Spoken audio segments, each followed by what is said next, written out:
Not all Estonians know you, so that's the reason why I would ask what happened in between two moments.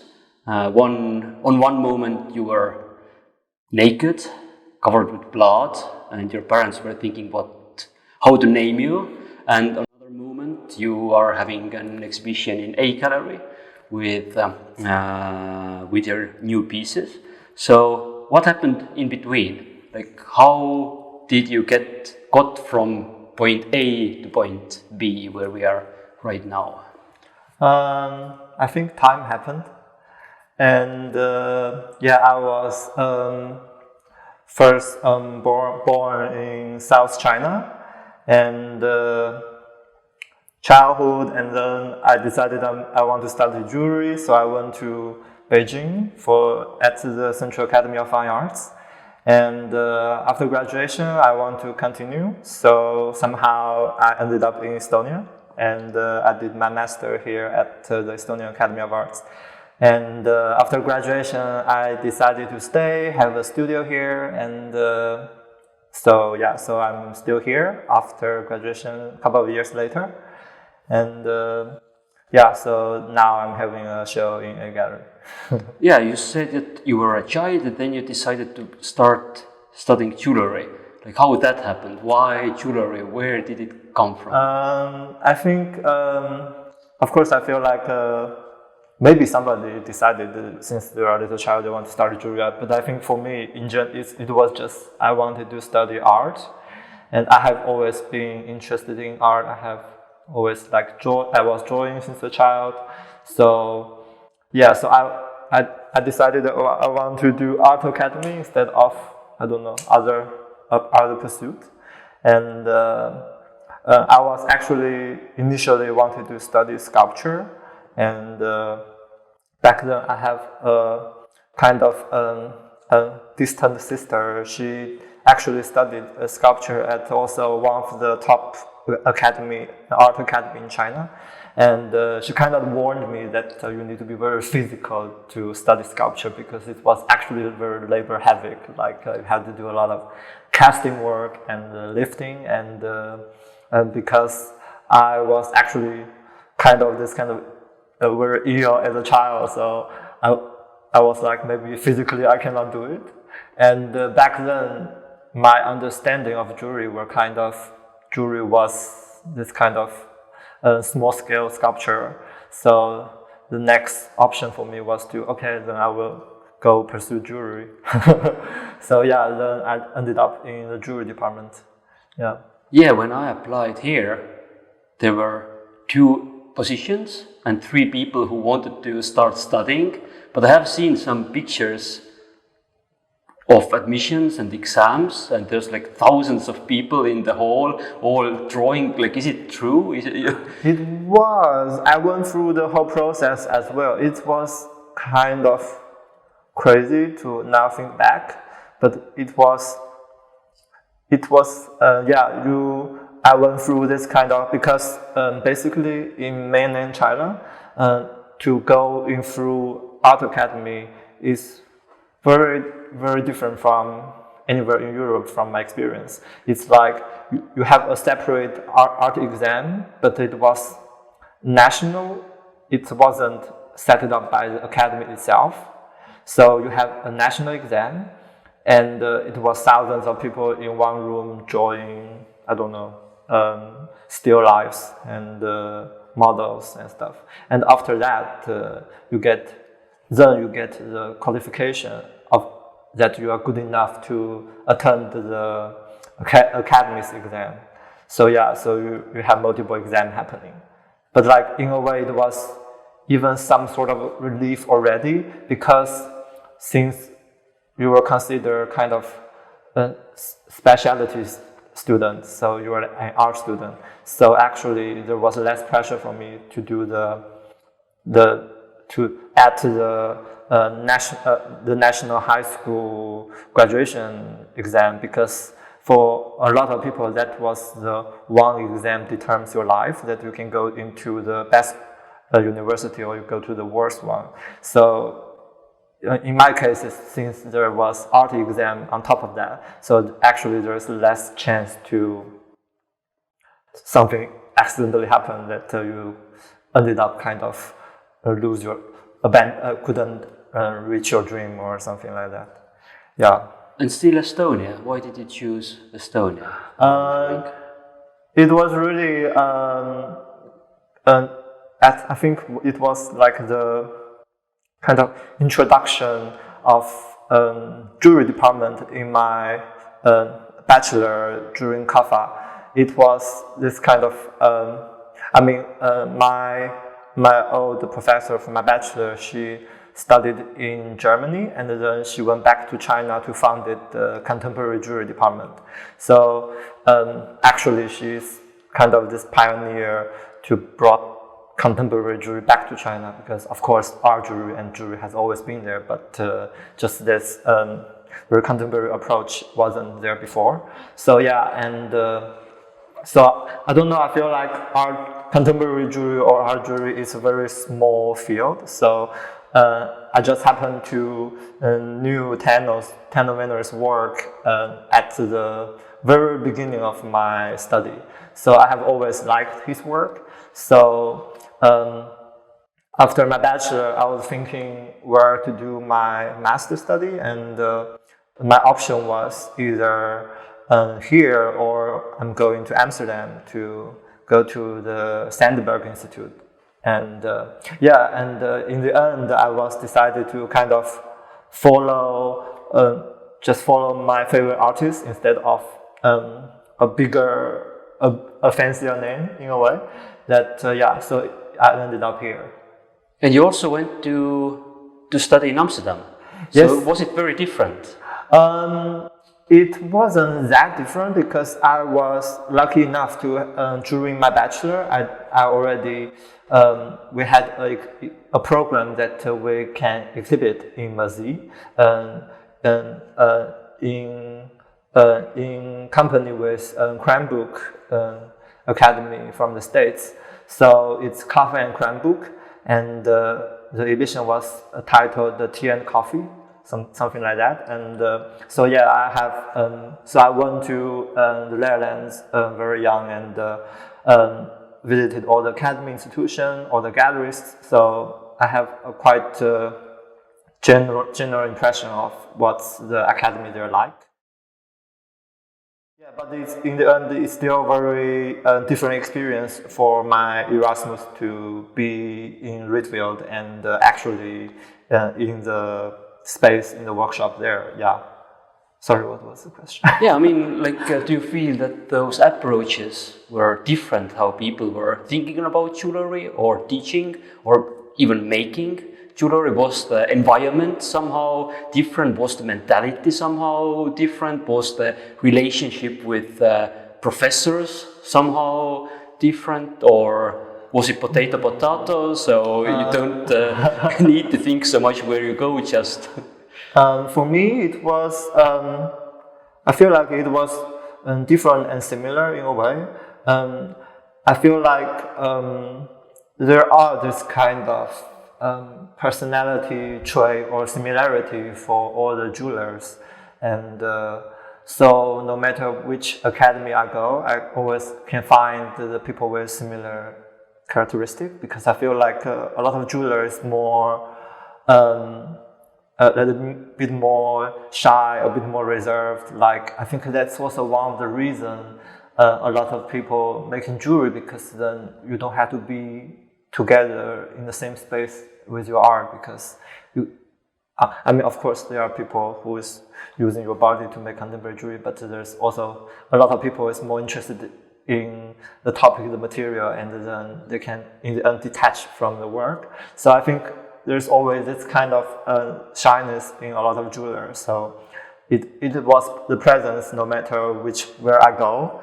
And also I was always familiar with this kind of studio learning, or like a small group of people, because even in Beijing, my group in my bachelor is only 12 people. So it's always a small group. So everyone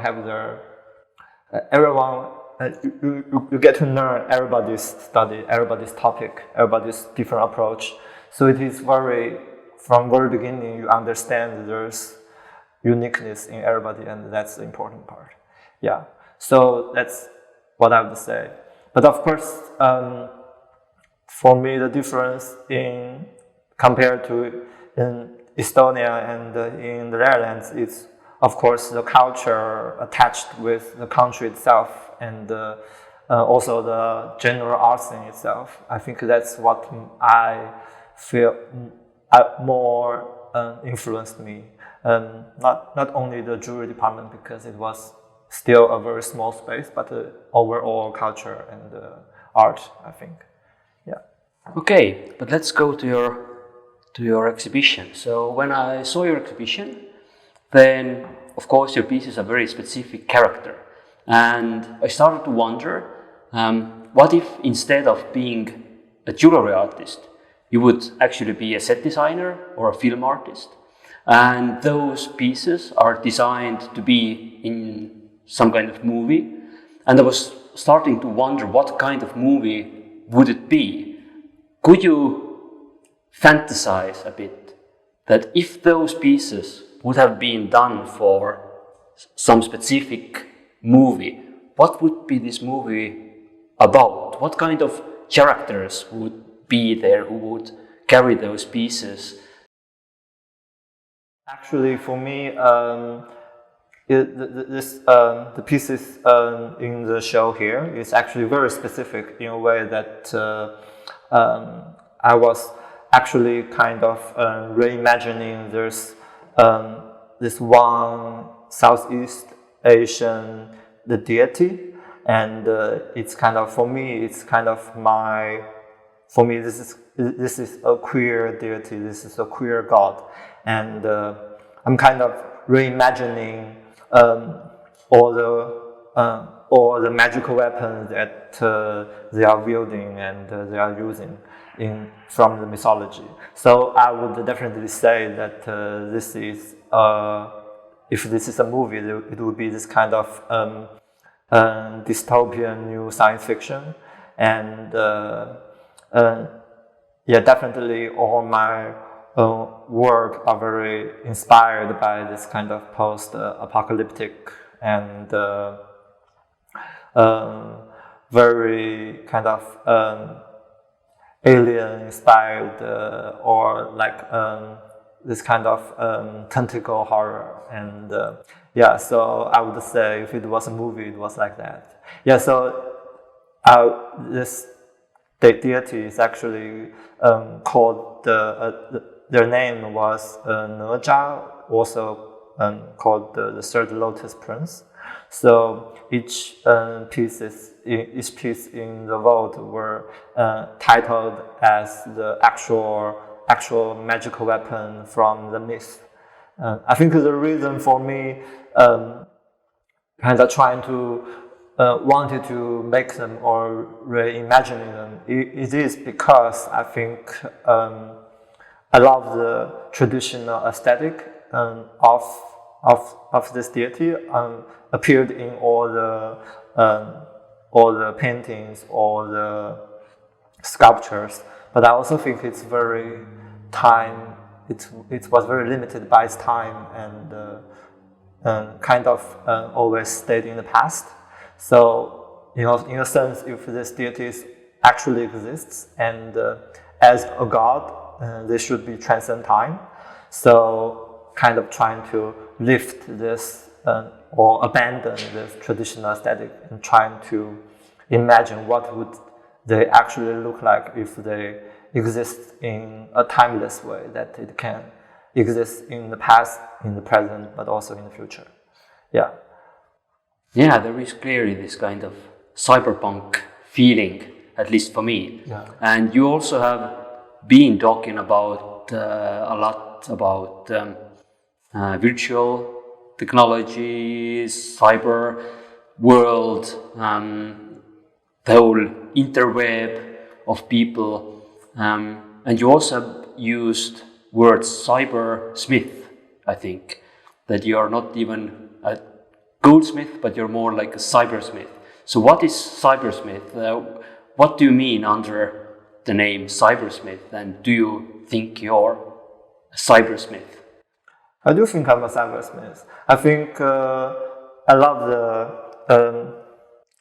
this kind of stamp you put it on yourself. Like people say, I'm a blacksmith, I'm a goldsmith, I'm a silversmith. We're talking mostly about the material we're using. So in this case, I call myself a cybersmith, or I want to communicate with this concept was because I think I am the generation of the internet, and it has always been there, and I was surfing the internet much longer than I was reading a book or I was playing with metal. So in the sense, this is my most experienced media, and all the topics I have known are or learned or influenced after internet. So that's why I call myself a cybersmith, because I think that's the most common medium I was using. So yeah, and I think the more challenging part is to somehow interpret this media, because it is virtual. So how can you present it or try to materialize it? I think that was the more challenging part. Yeah. Yeah, and in the same time, we have witnessed that this real, touchable, mundane reality has become just one layer of different realities, and we can move in between those realities. But in the end, all the pieces are actually wearable, and they are very material, they are very touchable, they are very textured. So even though you talk about virtual world and the influence of internet, you still craft-wise use quite a lot of very old techniques. You cut stone, in example. You do very complicated soldering and rivets. So do you feel that there is some kind of conflict in between this 1,000-year-old craft tradition, even more older, not only 1,000? There's of course people who have been grinding stone for much longer, and then the other side, this very ephemeral, untouchable virtual world that inspires you the most. Why this virtual world becomes mundane and doesn't stay in the virtual world? It doesn't stay emoticon, it doesn't stay some kind of mushroom of Super Mario that you can see and only Super Mario can eat, but you can just feel pure joy from it, but you can't eat it. Actually, for this, for the project I'm doing now, it's kind of partially shown here. Some of the pieces are virtual, and some of the pieces are physical. So I think because of the world space is very tiny, so I kind of just pick and choose in the end. There are like only physical pieces here. But yeah, actually some of the pieces here, for example, one piece is small, not small, this spear brooch. The head of the spear was here, but the shaft was kind of a virtual piece. And I showed this project in Rotterdam before, and it was basically half projection on the surface, and then added to the physical pieces. Yeah, and but back to your question, I think I wouldn't think it was in that much contrast, because I think for jewelry, or we have always been dealing with very abstract concept, but about love, about eternity, about commitment.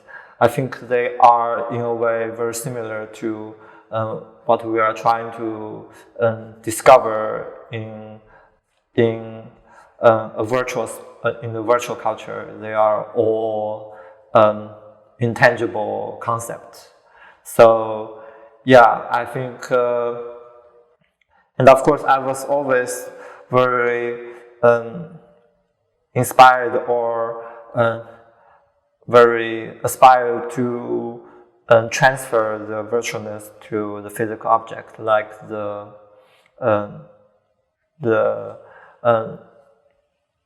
kind of this kind of super shine surface and the kind of fluidity of the virtual space and internet culture. How can we materialize this part? So I think that's also why I'm using so many chroming surfaces, because of this kind of 90s or 80s imagination of a future. It was kind of limited by its technology, so everything was less detailed. All the special effects back then was super fluid and super shiny. It lacks this kind of correct texture for correct thing. Like when you see like a space worm, it was too much like glass. The skin was too slick and shiny, and it lacked the actual texture of space worm that you would see in nowadays blockbusters. So yeah, I think I like this kind of detachment as well of this kind of retrofuturism that you were fascinated by the future, but it's just a future. It's not necessarily the future that will be, or the future that it will become. Yeah. Yeah, and also when I look the pieces, I feel that there are some kind of objects of fetish, because there's a lot of piercings. There's also hanging some hooks on the walls. If I imagine those in a movie, then probably this movie will be shown very late in the evening, or it's having this parental advisory marking on it. So it's clearly not a porn movie, but this movie wouldn't be suitable for people under 16 maybe. So where that comes from? Is it also part of futuristic some imagination, or where it comes in? I think it is an aesthetic that I'm more drawn to. I think in a way that I always think jewelry is a very sexy thing, or the creation is very it's kind of burst from the desire. So I really like the physical attractiveness of the objects, the fetishness. So I think that's why they were ended up that way, because I think that's my personal liking or my own aesthetic. Yeah, for me it is kind of very true to myself. So that's I was always saying that when I'm making pieces at least that I want to wear. I want to become something after wearing them. So yeah, I think that's a big part of how they appears in the end. Yeah. Yeah, and also when I'm thinking about this hypothetical movie, then it's a very dark movie. It's for sure not a Disney movie, and probably this movie doesn't have a happy end. In the end, it's very dark vision of future. It's a dystopian movie. It's an apocalyptic movie. Also, I mentioned this fall of the mankind also in your master thesis when you started also with the same topics. Why it's so dark? Why do you think the future ends up in a black soil, rotting somewhere? I think it's, for me, I truly believe this is the future that's more likely to happen. So yeah, for me, it is, of course, I think right now nobody knows what future actually will be, but this is more plausible future that I think it's actually gonna be. So I think in a way that I was also actually quite shocking when I was talking to more people afterwards that there are some genuine people believe that we will have not an utopian future but a brighter future. And for me it was really, I cannot imagine this future to come to existence. For me, this kind of dark apocalyptic future is what it is, and I think I would like to live in this kind of future in a way that it definitely has the allure of attracting me, and yeah, but in the basic sense that this is what I think the future will be, and yeah, I think it's hard to ignore all the signs happening nowadays. That it's very much true that it will end up be there, and but I wouldn't say it was necessarily a bad thing, because I think humankind will eventually evolve. That we will eventually become something new. That I mean, nowadays everybody has plastic in their blood now, and it's still okay, and we are still surviving. So I think we are also very adaptable and evolving ever since. So I think it might be a dark or dystopian future for mankind now, but it might not be for mankind in the future. So we are all going to be doomed, but let's celebrate it. Can you a little bit open the name of the exhibition? Like right now, as I understand, then we have this last huge party. We are celebrating our own death, our own rottening, our own dystopia. So what did you mean with the after party? Yes, I was thinking, because I feel like it is always such a specific experience to have an exhibition in a gallery space, and I have known that the time period of my exhibition is gonna be during the summertime. So yeah, it was very much for me, very much here and now as well, as in it's very summer exhibition, and there is a lot of party and happening in summer and celebration. But at the same time, for me, it's kind of this exhibition particularly exhibited several projects I was working on for the past several years, and I kind of mix match them together to present here in one show. So I didn't want them to be restrained to each of their own concept, but of course I feel like they are all made by me, and there is an overlapping theme behind it.